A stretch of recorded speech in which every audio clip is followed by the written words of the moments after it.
안녕하세요. 드라마를 톱파보는 잼잼 리뷰입니다. 김순옥 작가님은 진짜 몇 명을 죽이고 살리려고 이러시는 거죠? 오윤희 사망설, 이제 좀 그만 속이셔야 하는 거 아닌가요? 시즌 1에서 마지막 회 때 오윤희가 자기 목을 칼로 찌르는 장면으로 끝났지만 성대 수술까지 하고 멀쩡히 살아 돌아왔잖아요. 시즌 2에서는 한강에서 오윤희의 스카프가 날리는 장면으로 끝이 나 꼭 스스로 목숨을 끊는 것처럼 속이기도 하셨고요. 그리고 이젠 유동필이 발견한 오윤희의 시체까지. 이렇게 끝이 나면 다음 화를 안 볼 수가 없잖아요. 펜트하우스가 원래 개연성 같은 거 따지지 않고 봐야 하는 드라마고 그래서 재미있는 드라마이긴 한데 시즌 3 들어서는 좀 심하다 싶은 생각이 들더라고요.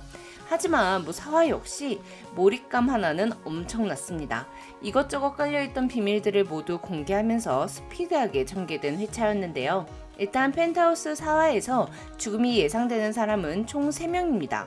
차 안에서 깨어나지 못하고 있던 하은별, 비명소리가 들린 후 시신으로 발견된 오윤희, 그리고 주단태에게 더 이상 쓸모가 없어진 진분홍. 이 3명 중에 진분홍은 죽고 하은별과 오윤희는 살았을 것 같은데요. 제 생각으로는 로건이 오윤희를 구해준 것 같습니다. 죽었는지 살았는지도 모를 로건이 오윤희를 구해줬다는 거, 이게 뭔 말인가 싶으시죠? 오해 예고를 몇 번을 돌려보고 정말 이상한 점을 찾았는데요. 그런데 그게 다시 생각해보니 로건이 오윤희를 구해줬다는 아주 중요한 증거더라고요. 또한 이 장면은 바로 오윤희가 아주 강력한 사람, 송 회장과 한편이 되었다는 걸 증명하기도 합니다. 사회 리뷰는 로건이 오윤희를 구해줬다는 증거와 로건이 아닌 송 회장이 오윤희에게 투자를 하고 있다는 증거에 대해 톱파보겠습니다. 사회에서 오윤희는 서울은행에 가서 로건의 금고 안에 있는 금과 현금을 모두 수표 한 장으로 바꿔달라고 했습니다. 청아아트센터에 센터장에 지원을 했다는 말을 한 이후 서울은행에서 나온 오윤희는 강마리와 고상우가 자신을 미행하고 있다는 걸 알고 있었어요.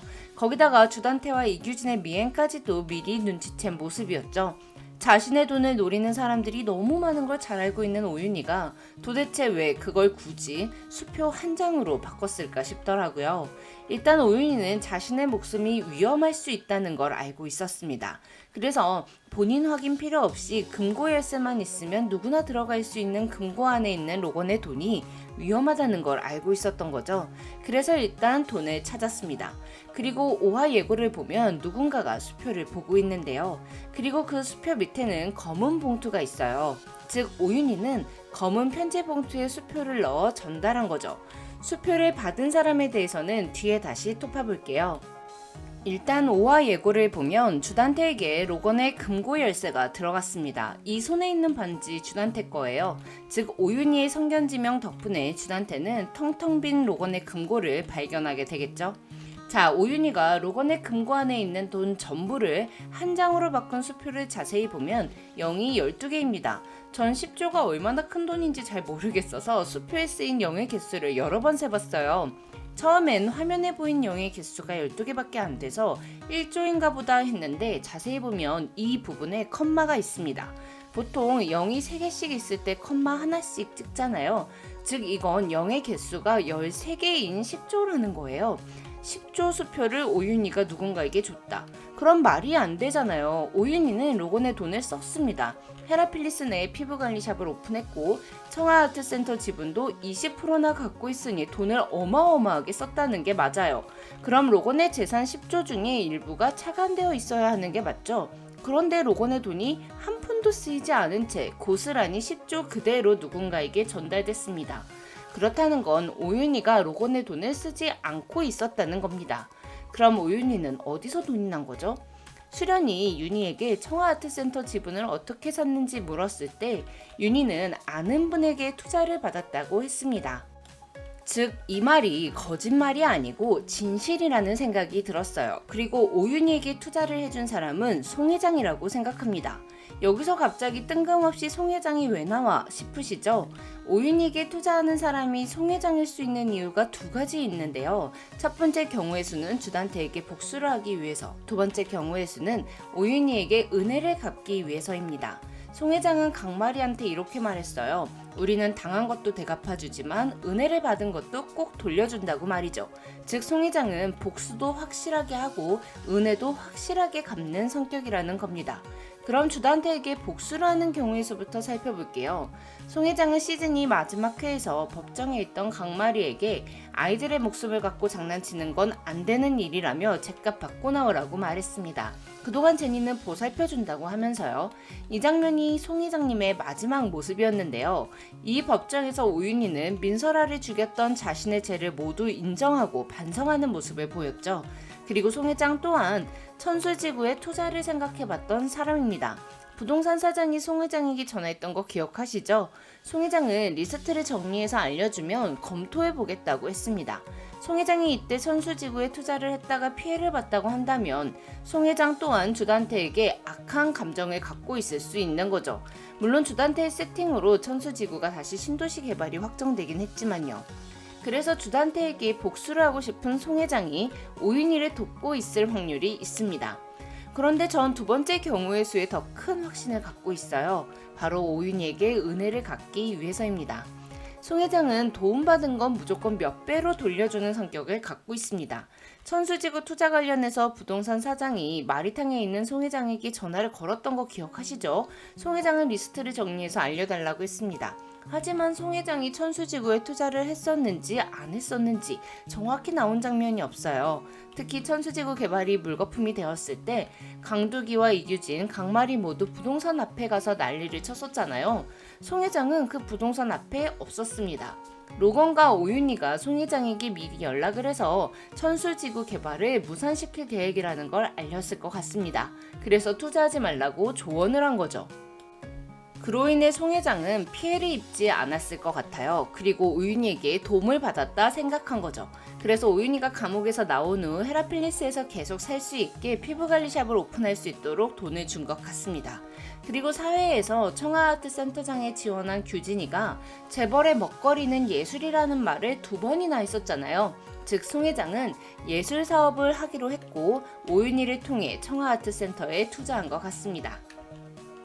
다음은 로건이 오윤희를 구해줬다는 증거에 대해 톱파볼게요. 일단 헤라펠리스에서 발견된 시체부터 살펴보죠. 유동필이 처음 발견했던 미라 같아 보였던 시체는 주애인의 친모 김미숙입니다. 죽은 지 6년이 되었지만 사망 즉시 비닐로 감싸서 거의 밀봉 상태였고 바로 시멘트를 발라 벽에 묻혀 있었기에 시신이 부패되지 않고 미라 상태로 보존된 건데요. 하지만 유동필이 분수대 공사를 통해 찾고자 했던 건 김미숙의 시신은 아니었던 것 같습니다. 유동필은 김미숙의 시신과 함께 묻혀있던 신문지를 펼쳤고 그 안에서 아무것도 찾지 못해 도대체 어디에 있는 거냐며 씩씩댔는데요. 신문지 안에 들어있는 게 김미숙을 죽인 흉기는 아닐 거예요. 주단태는 김미숙을 돌로 머리를 내리쳐 죽였는데 큰 돌을 신문지 안에 넣어두진 않았었겠죠.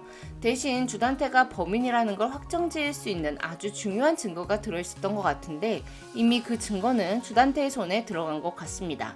그리고 유동필이 2번째로 발견한 시신, 안색이 파래서 시체처럼 보이는 비닐에 쌓인 사람은 오윤희가 확실해 보입니다. 유동필도 오윤희라고 외쳤지만 시신이 입은 옷은 은별이를 구하러 갈 때 오윤희가 입었던 옷과 동일해요. 카라 부분에 베이지색과 화이트 투톤으로 되어 있는 것, 왼쪽 가슴 부분에 검은색 장식이 동일하죠. 자, 그렇다면 오윤희는 정말 죽은 걸까요? 일단 오윤희가 10조 수표를 보낸 사람은 죽지 않고 살아있는 로건 같아요. 오윤희는 로건이 살아있다는 걸 알고 있었고 주단태가 자신을 뒤쫓고 있다는 걸 로건에게 전하며 미리 수표를 보낸 것 같습니다. 그리고 자신의 목숨이 위태롭다는 걸 알린 거죠. 그리고 로건은 오윤희에게 사람을 붙여둡니다.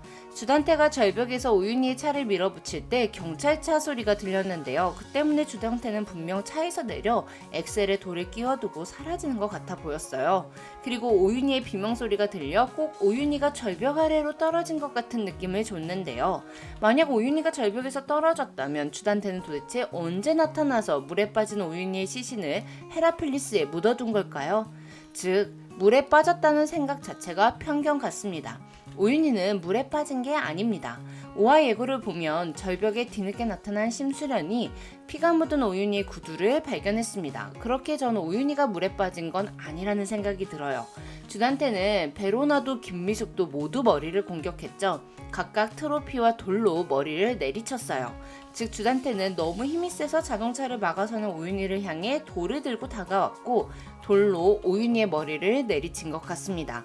그렇기에 절벽에 피가 묻은 오윤희의 구두가 있었던 거죠. 그리고 물에 빠진 게 아니라 돌로 내리쳤기 때문에 주단태는 오윤희의 시신을 옮길 수 있었을 겁니다. 그리고 오윤희가 죽은 줄 알고 비닐로 덮어 그걸 헤라필리스에 묻어두었는데요. 그런데 이걸 과연 주단태가 직접 했을까요? 아니면 조비서를 시켰을까요? 당연히 조비서를 시켰겠죠. 조비서가 주단태에게 충성을 했던 이유는 조비서 또한 부모님의 목숨을 주단태에게 위협받고 있었기 때문이었어요. 즉 조비서는 주단태를 부셔버리고 싶은 사람입니다. 조비서가 이미 로건과 한편이고 로건과 조비서는 오윤희의 시신처럼 보이는 인형을 만들어서 오윤희가 사고 당시 입었던 옷을 입히고 진짜 오윤희의 몸과 바꿔치기 한 후 헤라필리스 벽에 묻어두었을 것 같아요. 오윤희는 죽지 않고 살아 있었던 거였고요. 사람 모형의 인형을 만드는 건 김순옥 작가님한테는 아무것도 아닌 일인 거 아시죠? 시즌2에서 로건은 가방 안에 필기체를 복사하는 기계도 들고 다녔다고요. 오윤희와 똑 닮은 인형 하나 뚝딱 만드는 거 껌이죠. 물론 틀릴 수도 있는 말 그대로 뇌피셜입니다. 재미로만 즐겨주세요. 지금까지 드라마를 톱파보는 잼잼 리뷰였습니다. 감사합니다.